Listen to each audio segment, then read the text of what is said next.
On the Radar with the CBS 17 Storm Team. Welcome back to On the Radar. This week, we've got a whole host of things that we are covering, from some that are really fun to other things that are typical things we look out for as we go into the fall weather season, because it is a season of transition, a zone where the weather, we can really have summer-like weather, we can have winter-like weather, and we're going to kind of cover both of those topics this week. The last couple of weeks, it has been solo Ross shows, and I am happily here with Rachel Dunsing, as opposed to it just being Ross. So we are back to our Friends Reunion episodes, where it is Ross and Rachel. So Exactly, yeah. We're going to have a fun time, and as is always the case, we always tend to get off on tangents, so we apologize in advance for the tangents we will probably go on, but yeah, hopefully get some little fun facts out of this. We're also going to talk about the state fair, because by the time you're watching this on CBS 17 Plus, in the process of ending, we had spectacular weather. And so we're going to talk about some of the weather with the first state fairs and kind of how it compares to what we dealt with right now. And I believe that's where we're going to start out, Ross. Yeah, Actually, no. We're going to start out with the fall foliage. It's okay. We just went through this, so I know. I already forgot. I don't blame you. It's not like you have a rundown in front of you ready for this to go or anything like that. But I don't think I even put the fall foliage on the rundown, so that's kind of on me.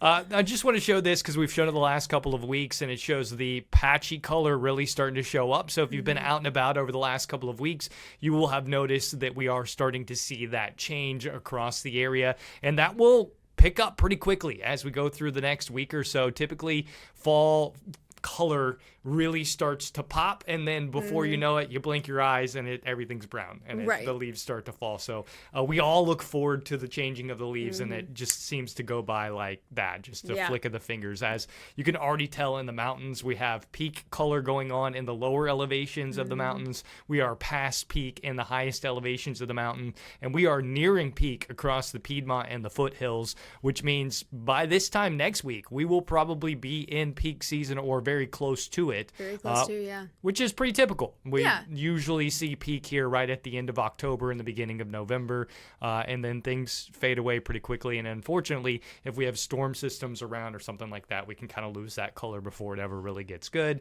Not trying to spoil anything, but but it is a legit concern anytime we have some storms roll through or leftover tropical systems that can sort of defoliage. I believe that's the correct term. Anyway, it can blow all the leaves off the trees.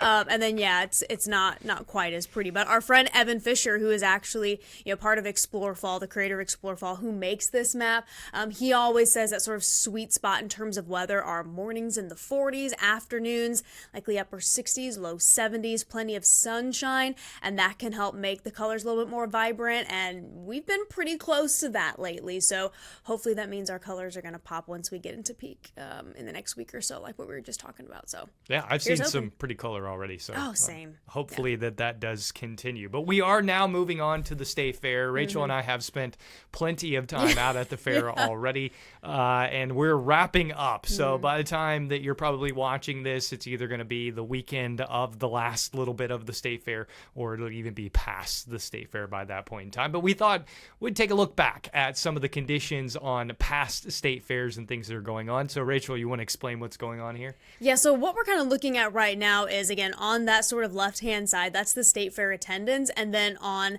the bottom, that's the average max temperature. Again, it's pretty easy to sort of see what's going on with that graphic, and, over the past couple of decades, you can see that there's been a steady increase in temperatures, and there are a couple of reasons for that. It's just, this sort of general warming climate that we've been living through, but also, you have a lot of people in one place, it tends to be a little warmer. So it does make sense that as we have more and more people attending the state fair every single year, they were expecting around 1 million people this year. Obviously not all at once, but spread out. But when you have thousands of people in one small area like the North Carolina State Fairgrounds, you're likely going to feel some warmer conditions. So that is part of the reason why things have just been a little bit warmer over the past few years, the past few decades. But it's always a really interesting stat when we see something like this, just how things have sort of changed over time, both, with our sort of naturally warming climate, but also just with, all of the people hanging around at the North Carolina State Fair. So, and of course there's, always the conversation of, well, people are part of the reason that we're warming anyway, and this is more the people in one place warming and not so much the impacts of people causing the warming. But again, that is a topic for another day. Yeah, no kidding. I think it is interesting, though, that the warmer periods tends to lead to a higher attendance, which I guess we are creatures of comfort, whether we're inside or outside. So we all like those temperatures in the 70 to 75 range. Once it gets above 75, we're like, it's too hot, we're not going. And if it's below 70, we're like, it's too cold, we're not going. Yeah, exactly. So it is kind of interesting to see that. So that is an interesting stat there. And then let's talk about the the averages. So total rainfall typically comes in around an inch over that 12-day period. We usually see 2 days with rain. We've been very lucky. I don't think fortunate. Yeah. We had 1 day with rain. And maybe. And it was like overnight. Yeah, we had like 2 days where it came in overnight, something like that. So probably most people were enjoying their time at the fair without any rain. And, nice. State officials, maybe they're meteorologists in their own right. High temperatures typically right around 70 degrees, which we were just talking about. That's when we like to go out there. And those lows down to the 40s. So it feels like fall.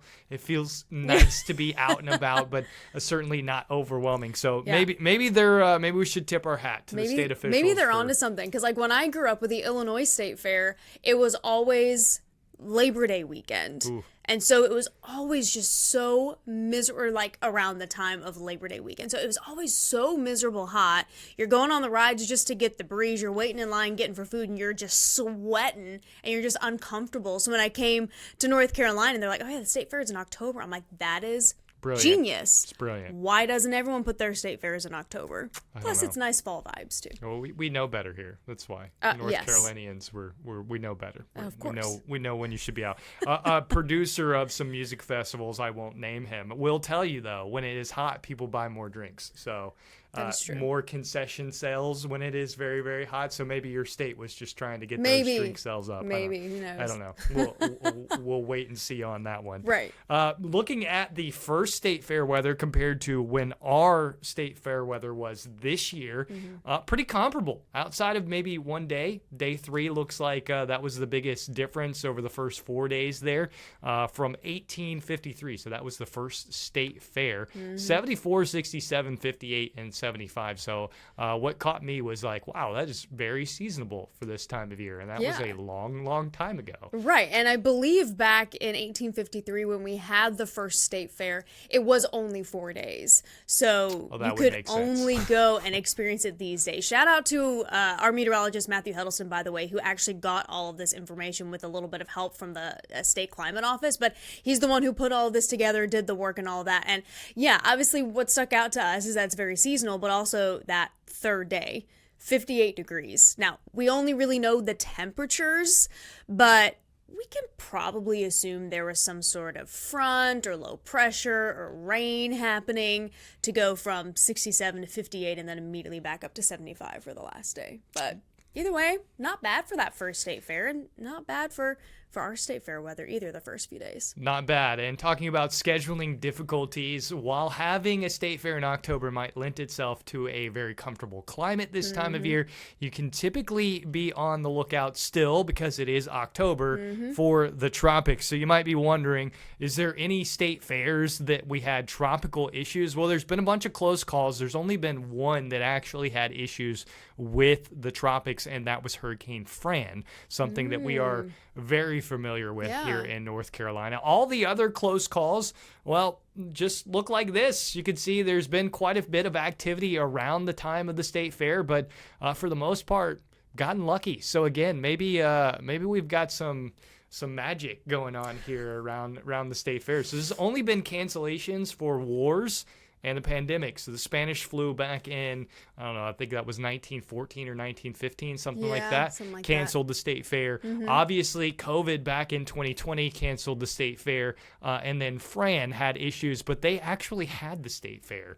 So had issues with that, had to push things back, but did have the state fair from Fran. So it's only been World War II, World War I, the Spanish flu, and COVID. So only 4 times has the North Carolina State Fair not operated. So there you go. It's a pretty good track record.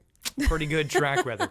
Now, there's something else that we get concerned about when we get into the fall season, and that, of course, is severe weather. And this is the typical setup. We usually see big, strong cold fronts. This is our transition time. We usually have a period of warm-up ahead of these cold fronts, either because we're still holding on to the ridge out over the Atlantic, helping to pump moisture and heat into our area, or we may just have a very strong upper level or synoptic low working across the Ohio River Valley, the Great Lakes, or even up into Canada, and that helps to lift moisture and warm air across our area. And then you get that big, strong cold front, and voila, we're talking about stormy weather. So we just had a system work through like this. Thankfully, it wasn't all that bad here. But you want to walk us through some of these events that have happened in the past, and oddly enough, they actually happened around the same time period. I was kind of baffled by this because I expected it to be a longer range in the fall, but most of these fell around November. Yeah, and my theory on that is wrong one. It's all good. It's all good. My theory on that is, as you mentioned, fall is a transition season. So it is not uncommon for us to be warmer than average in fall and even sort of mid to late November. But by this point, we're also getting these cold outbreaks coming in from Canada, coming in from the northern United States.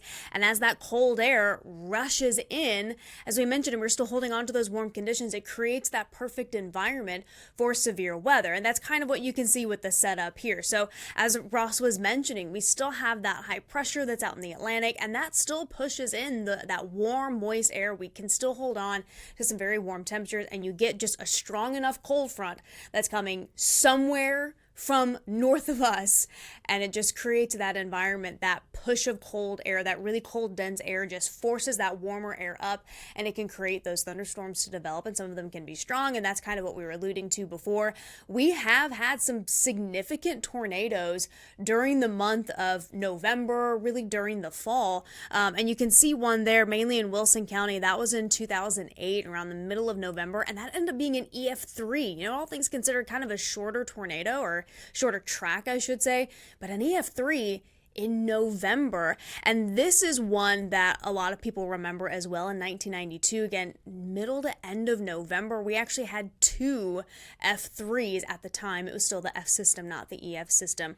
But at least this particular tornado was on the ground for 160-ish miles. And I believe, Ross, you were saying this is possibly one of the longest track tornadoes in the state's history. I believe it is the longest track tornado in North Carolina history. So 2 EF3s or 2 F3s at the time.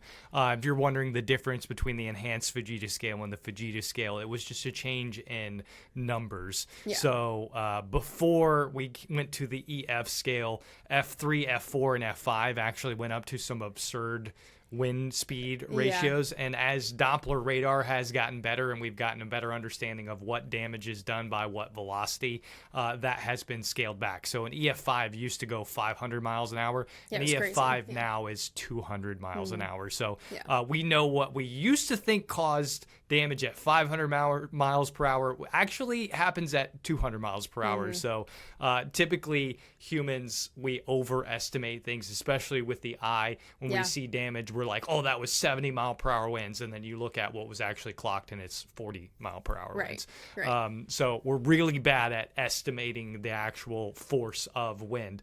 But yeah, this is a super impressive one. Really, any long track tornado that is on the ground for over 100 miles is impressive because no matter where it is, whether it's where you expect it in the plains or here in North Carolina where you wouldn't necessarily expect it. Yeah, that is incredibly impressive. And the one after this, I believe it was even farther back in the 80s. Yeah, the 1988 tornado at the end of November. A lot of people remember this one mainly because it went through Wake County and into Franklin County. Again, it was a powerful tornado, an F4. Again, at that time it was an F4, not the EF4, but a lot of people remember this one, believe it caused damage to local hospitals and obviously a lot of communities around the area. I mean, I've heard stories from people. One gentleman in particular, his wife was a nurse working nights at the time, and he was home with both of their young daughters. And the tornado sirens went off and the weather radios were going off. Because remember, 1988, this was the time before your cell phones would go off with a tornado warning or severe thunderstorm warning.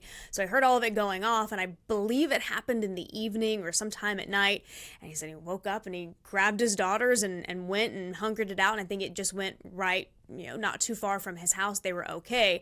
But he said trying to get a hold of his wife, who is, again, a nurse working at the hospital, he said it was very challenging because there was a lot of damage done to phone lines and power lines at the time, and but eventually found out that she was okay, so it was good. But you hear a lot of stories about that from this particular tornado, which I believe is the strongest in the state of North Carolina in recorded history. Yeah, this would be an interesting one to go back and do a case study on because it is an F4. I'm wondering if it is actually near the top end of that scale. It may actually have been an EF5. And getting into the weeds a little bit too. 1988 Raleigh and Wake County is different than 2025 Raleigh and Wake County. So I wonder if that would play a factor into it as well. But again, as we always say, we're getting off on tangents. Conversation for another time. We are, yeah. But we'll have a severe weather special one where we'll go into a deep dive of tornado formation. We'll talk about all the fascinating things that happen with tornadoes. And it's just Ross and Rachel ranting for an hour. Yeah, it'll just be us. It'll be me on my soapbox. It'll be me talking about that. Tornadoes and hurricanes. Really, tornadoes and winter weather are my favorite topics to discuss. I know a lot about hurricanes, but that was just more or less issues with where I was and what I had to do. Not that I really enjoy hurricanes all that much, but I've learned a lot about them. But we are going to go to break now. And then when we return, we're going to talk about something completely different, something that is one of my favorite topics, which is winter weather. However, we're going to get into the weeds just a touch where weather and fantasy kind of blend. Things that you have definitely heard if you grew up in North Carolina, winter folklore. We all like to speculate. We like to forecast. And for forecasting is a little bit different than folklore, where there's no prediction into it whatsoever. It's just for fun. But there are some things that do have some meteorological backing. We'll talk about that as well. So stick around as we're going to be right back talking about winter folklore. On the radar with the CBS 17 Storm Team. And welcome back. We are talking about winter folklore. We left off with tornadoes, and I promise you, somewhere down the road, we will do a deep dive into tornado formation, what happens. A lot of people say that they skip or jump and that kind of thing. That doesn't actually happen. We can go way down the rabbit hole with that, but that you is just something. Couldn't let it go. I couldn't. You? No, I couldn't. No, I couldn't. I know. Rachel was like, "We gotta move. We gotta go. They only give us 30 minutes. Well, they only give us technically 29, and most of the time we're right up. Yeah, and if we keep talking long like this, they're gonna start making these an hour, and then we're gonna have to fill in for an hour of this, and it's that's a no-brainer I don't think y'all at home could take an hour of us. Yeah, so. I don't know. So yeah, winter weather folklore, Ross. Okay, yeah, let's get to the winter weather folklore. Coincidentally, I had never heard of this one. Me neither. So yesterday when I was doing some research and building some of these graphics for the winter folklore, I was very surprised to see this show up, which is a warm July followed by a cold August equals a harsh and dry winter. Yeah.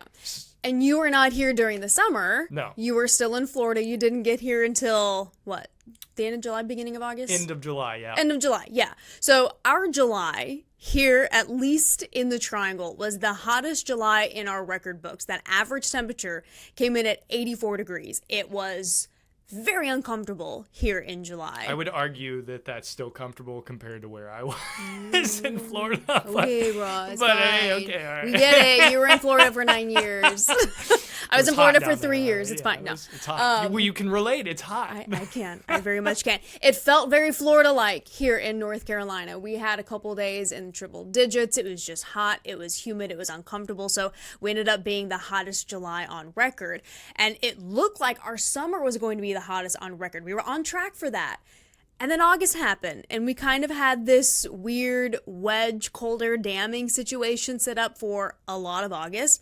And we actually ended up being rather chilly in August. I'm sure many of you at home remember that as well. Not the coolest August ever, but I mean, we were top 10. We ended up averaging out just under 75 degrees. So 10 degrees cooler than the month prior. That's kind of insane. That's pretty significant, all things considered. So, this one caught our attention. Like I said, so... Was everybody just walking around sick after all the heat and then the cool? Like, just everybody get sick in August?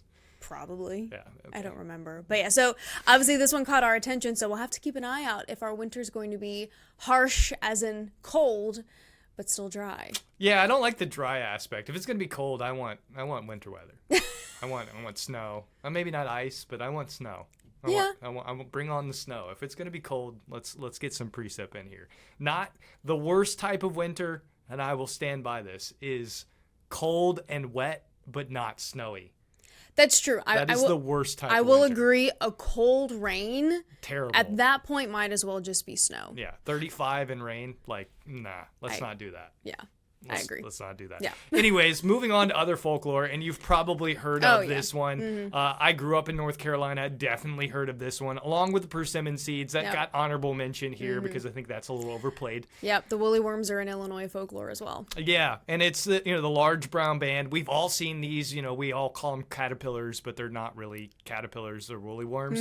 And if you see a large brown band, so if they're not all black, there's a large brown band on them. That means it's going to be a harsh winter. And I brought this up to my wife last night, and she was like, I saw some ones with a large brown band. And I was like, oh, my God. There we go, which might, go back to that other one with the hot July and the cool August. The hot July and the cool August. So we're right on board for a harsh winter. We're all in. We got to move forward, though. We're going to run out of time. And I promised to make Rachel say this. He really did. This was one that I hadn't heard of either. I had heard of the squirrels, like if they're nesting way up in the trees. Then it's probably going to be a colder winter and anything like that. They're getting everything ready for winter. But yeah, so Ross is making me this one. The official rhyme for this one is, when squirrels hoard, winter will cut like a sword. Yeah, it will. I mean, it's good when they rhyme, okay? It is. It's more fun when they rhyme, for sure. But it is. It's fun when they rhyme. Cut like a sword. That's right. So we're. I haven't seen what the squirrels have been doing lately. But... No, I walked on the Neuse River Trail the other day, and I saw a bunch of squirrels, but I didn't see them with like a bunch of nuts or seeds and anything like that. So I don't know. You guys out there will have to fill us in on if there's a bunch of squirrels hoarding nuts. Now there are winter folklore and winter sayings that actually do have some meteorological backing. So we'll separate the fact from fiction here. And the first one is one that is pretty cool, and you will definitely have seen this at some point in time, or you will see it this winter. It will absolutely happen. So explain this one. Yeah, so this is a moon ring, so to speak, or a moon halo. You can use interchangeably, most times called a halo. But when you see this, normally we still have high pressure in place, so typically that means we have some drier air, some cooler air, but when you see that sort of ring around it, there is some moisture that's moving in. So because we have cold, high pressure in place, and obviously we get some moisture moving in at high levels, it's a lot colder up there, and it sort of creates some ice crystals, and that can create this little halo around the moon. Sometimes you'll see it around the sun as well. So normally we get some moisture moving in, and that can indicate that, maybe not necessarily snow, but maybe some sort of change in weather, some wintry precipitation moving in. So that is always a fun one when you get to see that. Yeah, so the saying is the number of rings around the moon is how many days the snow will be on the ground that is coming in. So that's the winter saying. And it does have that meteorological backing. It means cool air is already in place, high pressure is there, and you've got moisture moving in, which gives us this ice crystal formation, and we get this halo. You can either see it around the moon or the sun. We get it a lot in the summer, actually, around the sun. Yeah, that happens quite a bit, and most people will call it like a fire ring or something like that. And no, it's just the sun refracting through ice crystals in the cloud. Cool nonetheless. Oh, love for sure. optics, so cool nonetheless. How about another one which I know you have absolutely heard? I'm going to take this one. This is thunder, or well, I keep clicking the wrong button. It's all good. It's labeled and I'm clicking the wrong button. But anyways, this is thunder in winter means it is going to snow within 2 weeks. Now, that is absolutely not true, but there is some meteorological backing behind that. And typically that's just because thunder in the winter is probably a result of a very strong cold front, which means we have enough lift that we're getting storms. And then behind that, the cold front is cold air. So cold air mass takes place. And with that, we might see the next system actually bring us snow. Now, obviously, that is not always the case, and there are plenty of other ones out there. If we missed your favorite one, feel free to email us, weather at cbs17.com. That will shoot us whatever lore might be your favorite out there that we have missed. I did mention, honorable mention here, persimmon seeds, foggy days in August. I've heard that one a lot around so here. many times, That's not true either. And then fruit trees. That was a new one for me yesterday. Yeah. I'd never heard that. Blooming in fall, meaning that it's going to be a harsh winter. Yeah. I know there's bees' nests if they're in the farm or in the barn or up in the trees, and that means a high snowfall that winter, that kind of stuff. Something about like an anthill, like the height of anthills. Yeah, I've something heard that like one that. too, the height of anthills. So if we missed your favorite one, feel free to email us. But we do actually have something that does talk about snow, and believe it or not, the first snowfall. Now, this isn't it. Yeah, no. But when you can use this picture, You have to. you use this picture. It's ridiculous. You even recreated this. I did. I went and found that spot. It's not too far off of, again, that is Glenwood. So if you are driving into Raleigh on Glenwood, it's right off of 540. The Angus barn and the Nissan dealership there are on the right-hand side. It's like basically right in that area. So next time you're taking that drive, remember this picture of It's wild good, to me good that old that's a real 2014, picture. I can't, which just unbelievable. it's totally real. Totally But real. Speaking of things that is totally real, how about October 24th, 1903? Snow was reported in Raleigh. The high that day was 54. The low that morning was 34. And you can see the pattern and what was going on. We had kind of a trough or low pressure system off the East Coast, very reminiscent of a nor'easter. This probably ended up being a nor'easter. You can see the wind direction there out of the north and northeast. And then we had a very cold air mass across the central portion of the country, add in a little bit of dynamic cooling, and maybe we did have some snowflakes falling. And not only does the S on the map show us this, but it was also noted in the weather forecast notes from that day. Wow. You can see it. Snow was reported, this Yeah. morning in Raleigh, North Carolina. So there you go. Earliest snow. I don't think officially there was even a trace measured. Probably not. It was one of those where, like you said, really cold air mass came in and it briefly switched the rain or whatever precipitation over to some probably really fat, like wet snowflakes. As my meteorology professor in college likes to say, snowflakes the size of Camrys. And then everyone probably, was like, oh my gosh, it's snowing. And then, like you said, the high temperature is around 50 degrees, so it probably didn't even amount to anything. But I would be curious to know how the rest of that winter went. I wonder if that was a snowy winter in 1903 or not. But we'll have to look that up. Yeah, I did not look that up. I did not have that thought until just now. So That's sorry the way this that I goes. brought something up that I have no answer to. So sorry for you. But that's next week's episode. Next week's, we're not making any promises on next week's episode. Thanks for watching. That's going to do it for On the Radar this week. Again, if we missed your winter folklore and you know something is true, and you want to send us that email, please do. We'd love to see it. If you've got fall foliage photos, send us those as well. We love the leaf color change. We love all of that stuff as well. But that's going to do it for this week. So thanks for watching. Make sure to tune in next week. On the Radar with the CBS 17 Storm Team.